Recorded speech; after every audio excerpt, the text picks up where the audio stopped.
Good afternoon, everyone. We are gathered here today to witness the pilot run of the Department of Migrant Workers mobile app and the OFW Pass. To begin our program, may we call on Migrant Workers Secretary Maria Susana V. Ople to give her opening message.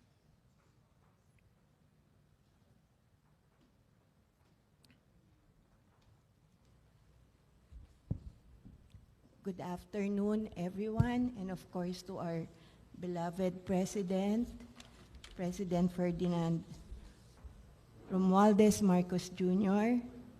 We'd also like to recognize our hardworking Executive Secretary, E.S. Lucas Bersamin, our partner, DITC Secretary Ivan Uy, and the Bureau of Immigration, Commissioner Norman Tansinco. This is a very momentous occasion for the overseas employment sector because for 31 years now, our OFWs have been lining up in every office of the labor attaché, previously at the POEA, and now at the DMW,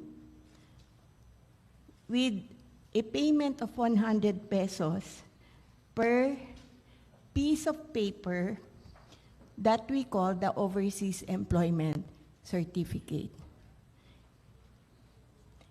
Under the Bagong Pilipinas style of governance, we are doing away with all these burdensome procedures. And you will see later on the transformational shift that was made possible because of technology. We'd also like to report to the President that the peak season for the application for OECs is fast coming up.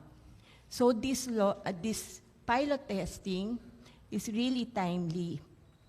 Last November, which is the peak season for the OEC issuances, last year, November 2022, we issued 133,000 OECs for the entire month of November alone.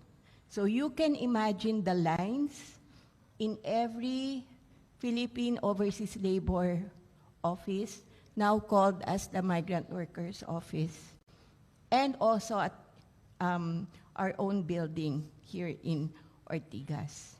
Compare this to the non-peak season, which begins in January, wherein for this year, for the entire month of January, we issued 73,000 OECs. So you can see the jump, and because, sir, we are experiencing a surge in deployment numbers. We have our recruitment industry leaders here and also our manning agencies, and they can attest to this, that there are more and more employers knocking on the doors of our OFWs. But we prefer to be conservative because 31 years is 31 years.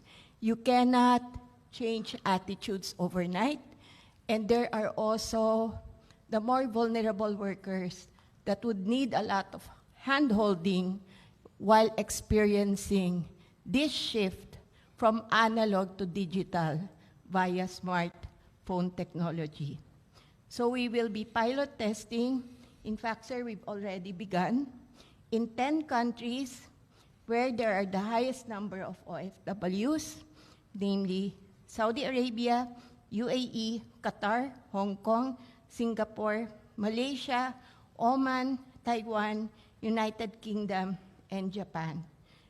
And just to avoid a panic situation and confusion, we are still maintaining the OEC at least for 2 months and subject to evaluation and assessment and based on the feedback of our stakeholders. So there's really no need to panic that they don't have the OFW pass right away. We also have initially 500 volunteer OFW past teachers among the Philcom leaders across the globe. And some of them are, in fact, here with us now.